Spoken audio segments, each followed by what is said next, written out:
You think you can just walk away from me? In front of all these people? You think you are somebody now?" His voice hit her like a slap before his hand ever could. It bounced off the marble floors of the Galleria Mall, ricocheted off the glass storefronts, slid under the doors of boutiques where shoppers froze mid-transaction, and landed in the ears of every single person within 60 feet.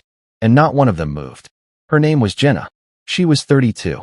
She was holding 2 shopping bags in the hand of her 6-year-old daughter, Lily, whose grip had just tightened with the specific pressure of a child who has memorized the sound of danger. The man shouting was Marcus, her ex-husband, 2 years divorced. A man who had signed the papers but never signed off on the idea that Jenna was no longer his to control. He was 6'2", broad, loud in the way that certain men are loud, not because they have something to say, but because volume is the only tool they have left when authority has been revoked. He had appeared from nowhere. That is how Jenna would describe it later. She had been walking past the fountain on the 2nd level, Lily chattering about the shoes they had just bought. And then suddenly Marcus was there, stepping out from behind a pillar like he had been waiting, like he had been tracking her, like this entire afternoon had been choreographed in his mind, and she had simply arrived at the scene he had already built. "You are not answering me, Jenna." She kept walking. That was the strategy her therapist had taught her. Do not engage. Do not escalate. Remove yourself from the situation. Walk toward people. Walk toward security. Walk toward light. But Marcus was faster. He stepped in front of her. He blocked her path. He stood between her and the rest of the mall the way a wall stands between a person and the exit, and Lily pressed herself against Jenna's leg and whispered, "Mama." "Marcus, please. Not here." "Why not here? You did not mind telling the judge about me here in public, did you? You did not mind embarrassing me in a courtroom full of strangers. But now you want privacy? Now you want manners." People were watching. That is the thing about public confrontations. People always watch. They watch the way they watch car accidents, with a fascination that lives in the same neighborhood as horror, close enough to visit but far enough to deny residence. They held their shopping bags and their coffee cups and their phones, and they watched a woman being cornered by a man in the middle of a Saturday afternoon, and they did the math that bystanders always do. The math that says, someone else will handle this. The math that says, it is probably a domestic situation. The math that says, I do not want to get involved. Nobody got involved. Marcus grabbed Jenna's arm. Not hard enough to leave a mark that would photograph well. Hard enough to hold her in place. Hard enough to communicate the message that his body was sending, which was the same message it had always sent. You do not leave until I am finished. Let go of me, Marcus. Or what? You will call the cops? You will file another report? Go ahead. Call them. By the time they get here, we will be done talking. Lily started to cry. Quiet crying. Wait. Before we continue, if you haven't subscribed, hit the subscribe button now. Let's continue. The kind that barely makes a sound because the child has learned that loud crying makes it worse. The kind that breaks something inside anyone who understands what it means. Now let me tell you about the man sitting on the bench near the fountain. He had been there for 20 minutes. He was drinking iced coffee from a paper cup. He was wearing a dark gray suit with no tie. The collar of his white shirt open one button, his sleeves uncuffed and folded once at the wrist. On his right hand, he wore 2 rings. One was a thick platinum band on his index finger, engraved with characters so small you would need to hold his hand to read them. The other was on his ring finger, a black tungsten band with a single inlaid line of gold. His name was Shin Jae-hyun. If you recognize that name, your posture just changed. If you did not, let me help you. Shin Jae-hyun was the chairman of the Shin Consortium, a Seoul-based conglomerate with holdings in construction, shipping, technology, and several industries that did not appear in annual reports. He was in the United States on business that his publicist described as exploratory and that his inner circle understood as expansion. He was 44 years old. He spoke 4 languages. He had a reputation in Korean business circles that was built not on volume, but on consequence. People who crossed Shin Jae-hyun did not get shouted at. They got erased. Quietly. Completely. The way a pencil line disappears under a good eraser, leaving nothing behind but the faint impression that something used to be there. He had been watching Marcus and Jenna for approximately 90 seconds. He took the last sip of his iced coffee. He set the cup down on the bench beside him. He looked at the crowd of bystanders who were performing the ancient human ritual of witnessing suffering without intervening. And then he looked at the little girl. She was pressed against her mother's leg. Her face was wet. Her small body was trembling with the specific frequency of a child who has been through this before and knows exactly how bad it can get. Jaehyun looked at that child for 3 seconds. Then he stood up. If this story has already locked you in, then subscribe right now. Do it before you keep reading. Because when this man walks toward Marcus, when he starts removing those rings, something is going to happen in this mall that every single person present will carry with them for the rest of their lives. Subscribe to this channel right now. Not later. Right now. Hit that button and turn on notifications because the next story I am releasing is one of the most powerful things I have ever written, and I do not want you to miss it. Drop a comment and tell me, what do you think those rings mean? Stay with me. Jaehyun walked toward them the way weather moves toward a coastline. Not fast, not slow, inevitable. His footsteps on the marble floor were measured and even, each one placed with the deliberate rhythm of a man who understands that how you approach a situation determines how the situation ends. Marcus did not see him coming. Marcus was still gripping Jenna's arm, still leaning into her space, still constructing a cage out of proximity and volume. His back was to the fountain, his attention entirely consumed by the woman he believed still belonged to him and the audience he believed was too afraid to interfere. He was right about the audience. He was wrong about the interference. Jaehyun stopped 6 feet away. He did not announce himself. He did not clear his throat or raise his hand or say, "Excuse me." He simply stopped and stood and existed in that space with a stillness so complete that it created its own gravity. Marcus felt it before he saw it. That is how presence works when it belongs to a man like Jaehyun. You feel the temperature change. You feel the air pressure shift. You feel the primitive part of your brain, the part that still remembers what it was like to be prey, send a signal up your spine that says something behind you is paying attention and you should care about that. Marcus turned. He saw a man in a gray suit standing 6 feet away, hands at his sides, face expressionless, watching him with eyes that were not angry, not aggressive, not emotional in any way. They were simply observing, the way a camera observes, the way a scope observes, with perfect, patient clarity. "Can I help you?" Marcus said, and he said it the way men say it when they do not want help, when the question is really a warning dressed in politeness. Jaehyun did not answer. Instead, he did something that would be described later by 14 different witnesses, each of whom would remember it in slightly different detail, but with identical emotional precision. He raised his right hand. Slowly, he looked at it as if considering something. Then he gripped the platinum ring on his index finger and began to slide it off. The ring resisted for a moment, the way rings do when they have been worn a long time, when the finger has shaped itself around the metal. Then it came free. He held it between his thumb and forefinger for a beat, studying it, then placed it in his left jacket pocket. He moved to the second ring, the black tungsten band with the gold inlay. He removed it with the same deliberate care. Same pause, same pocket. The entire sequence took perhaps 8 seconds. But something about those 8 seconds changed the molecular structure of the space. The bystanders who had been watching passively now went completely silent. A woman near the pretzel stand put her hand over her mouth. A man by the railing took a step backward. A security guard at the far end of the corridor began walking toward them, then stopped, then stayed exactly where he was. Nobody understood what the rings meant. Not specifically, but everyone understood what the gesture meant. The removal of jewelry before a confrontation is a language older than words. It says, "I am preparing." It says, "What I am about to do cannot be done with these on." It says, "I have made a decision about the next 60 seconds, and the decision is final." Marcus understood. His hand released Jenna's arm. His posture changed. The inflation went out of his chest, the performed largeness that men like Marcus use to occupy more space than they have earned. He took half a step back. "Hey, man, this is between me and my wife." "Ex-wife," Jenna whispered, and it was the first thing she had said that was not a plea. It was a correction. Small, quiet, but it carried the weight of a woman who had just felt the balance of the room shift in her direction for the first time. Jaehyun spoke. His English was accented but precise, each word chosen the way a surgeon chooses instruments, deliberately and without waste. "You are holding a woman who does not want to be held. You are frightening a child who has done nothing to deserve fear. And you are doing it in front of 100 people who are watching you, and not one of them is stopping you." Do you know why they are not stopping you? Marcus said nothing. Because they are afraid. Not of you. Of the situation. They are afraid of what involvement costs. They are calculating risk. They are telling themselves it is not their responsibility. And you are relying on that. Your entire performance depends on the assumption that no one in this building will step forward.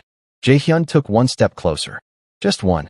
The distance between them went from 6 feet to 5, and that single foot of closed space made Marcus flinch.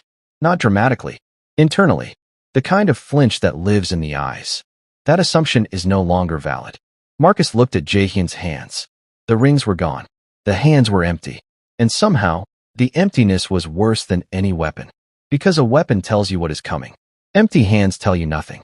Empty hands belong to a man who has so many options that he does not need to announce which one he has selected. I do not know who you are, Marcus said, and his voice had dropped. The volume was gone. The performance was collapsing. But you are making a mistake. I do not make mistakes, Jae-hyun said. I make decisions. And I have made one about you. He turned to Jenna. His expression changed. Not dramatically, but enough. The stone softened by exactly 1 degree.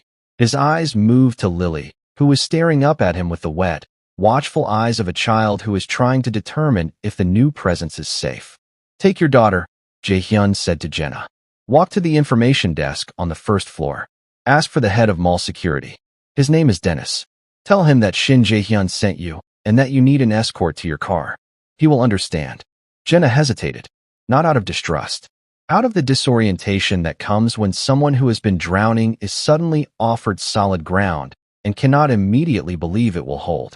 Go, Jae-hyun said. Softer. Now. Your daughter needs to stop shaking. Jenna picked up Lily.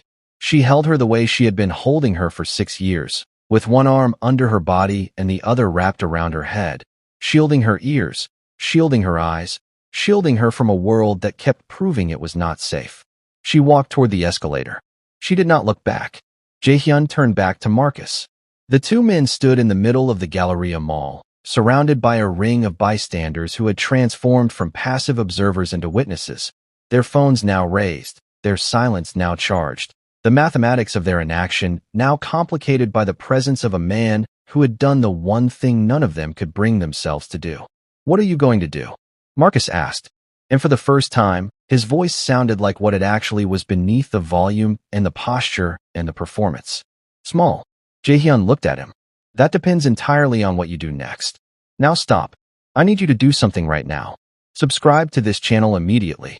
Because what happens between these 2 men in the next 90 seconds, what Jae-hyun says to Marcus when the cameras are rolling and the crowd is watching, is the most powerful moment I have ever written.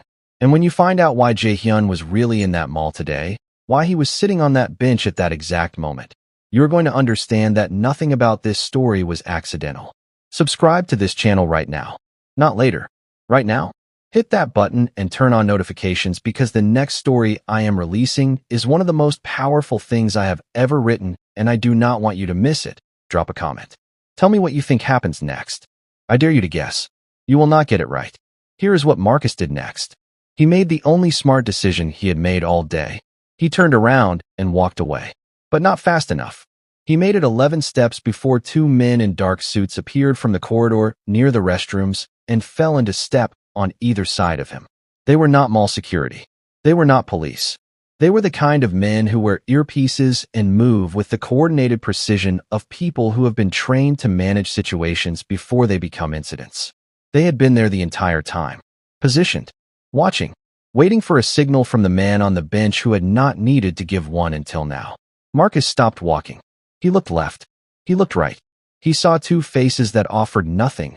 No threat. No reassurance. No emotion of any kind. Just presence. The kind of presence that communicates a single message. You are no longer navigating this moment alone. One of the men spoke. His voice was low, almost polite. Mr. Hayes, we are going to walk you to your vehicle. You are going to drive away from this mall.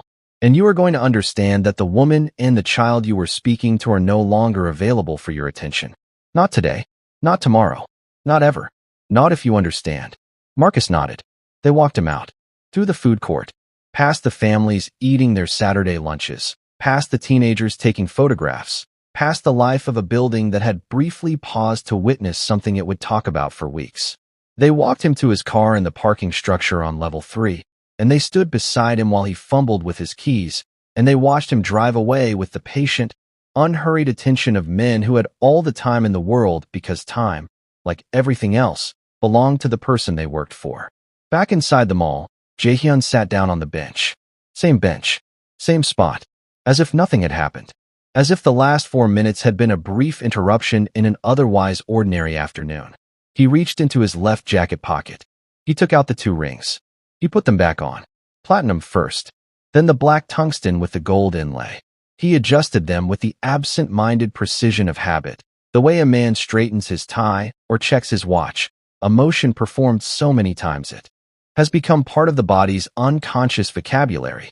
And then he sat there. The crowd dispersed the way crowds do when the event is over, slowly, reluctantly, each person carrying with them a version of the story they would retell at dinner tables and office desks, and in text messages to friends who would respond with strings of disbelieving emojis.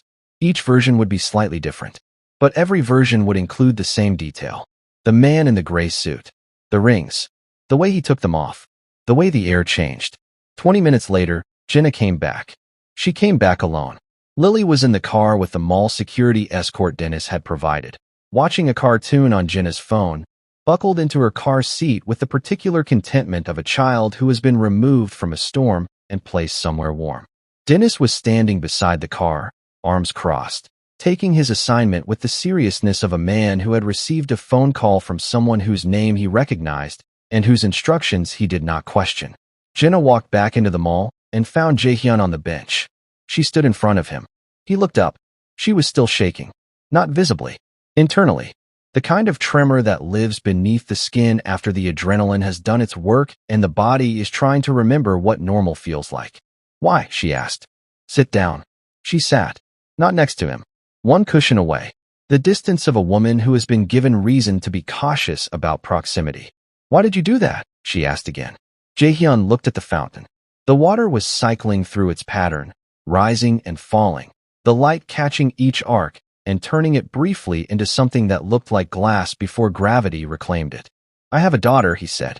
She is 9. Her name is Soo-yeon. She lives in Seoul with her mother. I see her twice a month because the demands of what I do make daily presence impossible, and that is a failure I carry with me every hour of every day, including this one. He paused. 3 years ago, Soo-yeon's mother called me. She was crying. She told me that a man had followed her in a parking garage. He did not touch her. He did not speak to her. He followed her, 3 floors, to her car, and stood there while she got in and locked the doors. And then he walked away.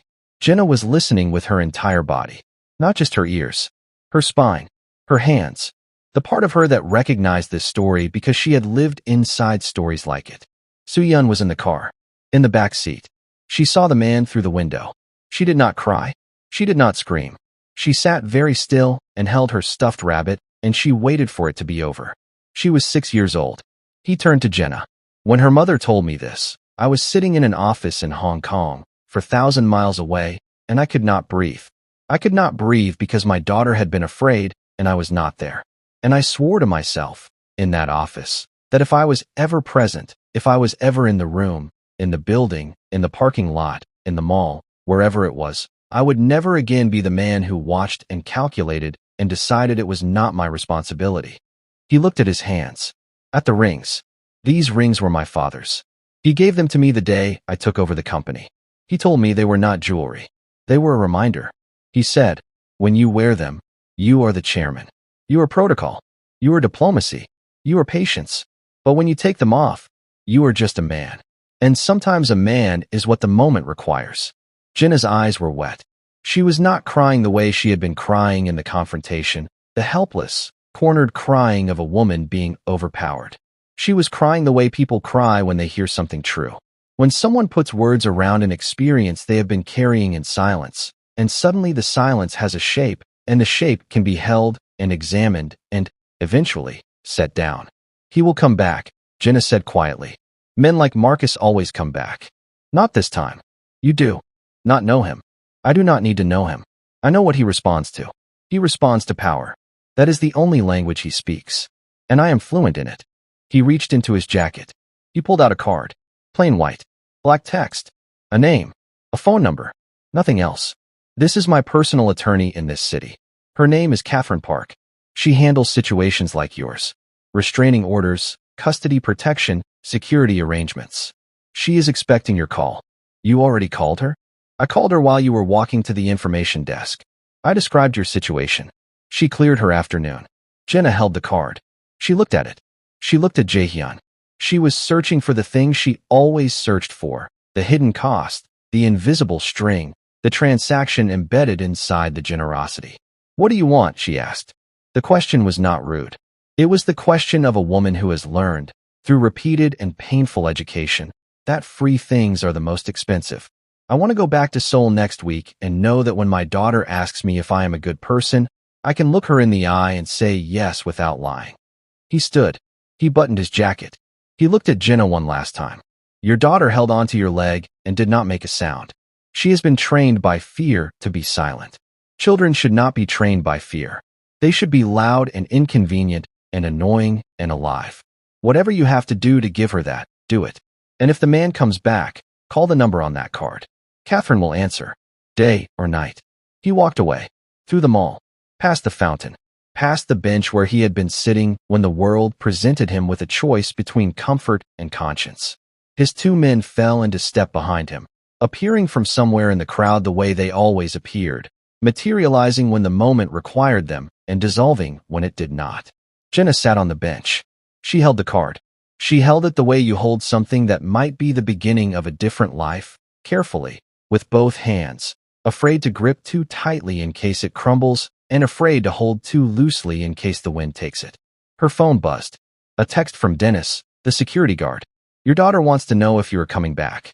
She says she is hungry and the cartoon is over. Jenna laughed. A small, broken, beautiful laugh. The laugh of a woman who has just survived something and is remembering, one breath at a time, that survival is not the end of the story. It is the middle. She stood up. She put the card in her pocket. She walked toward the parking structure where her daughter was waiting. And somewhere between the bench and the car, Jenna made a decision. She decided she was going to call the number. She decided she was going to fight. Not the way she had been fighting, defensively, reactively, alone. She was going to fight the way the man on the bench had shown her was possible. With preparation. With resources. With the calm, unshakable certainty that she and her daughter deserved a life that was not governed by the moods and movements of a man who confused love with ownership. She got to the car. She opened the door. Lily looked up. Mama, can we get chicken nuggets? Yes, baby. We can get chicken nuggets. The ones with the dipping sauce. All the dipping sauces. Lily smiled. The smile of a child who does not know that her life just changed. The smile of a child who only knows that her mother is here and chicken nuggets are coming and for right now. In this car, in this moment, the world is manageable. Jenna buckled her seatbelt. She looked at herself in the rearview mirror. The woman looking back was tired. She was scared. She was bruised in places that did not show on skin. But she was not shaking anymore. And in her pocket, a white card with black text sat like a seed planted in soil that had been waiting for a very long time for something to grow. And that is where this story ends. But here is what I need from you right now. If this story made you feel something real, if it reminded you of someone you know, if it made you think about the people in your life who are sitting alone on a bench waiting for someone to stand up, then I need you to do 4 things. First, subscribe to this channel right now. Not later. Right now. Hit that button and turn on notifications because the next story I am releasing is one of the most powerful things I have ever written and I do not want you to miss it. Second, share this video. Send it to a friend. Post it on your story. Put it somewhere that someone who needs to hear it will find it. Third, drop a comment. Tell me what moment hit you the hardest. Was it the rings coming off? Was it the daughter on the bench? Was it the chicken nuggets? I read every single comment and every single one matters to me. And fourth, tell me this. If you were in that mall, would you have stood up? Be honest. Because that honesty is where change begins. I will see you in the next one.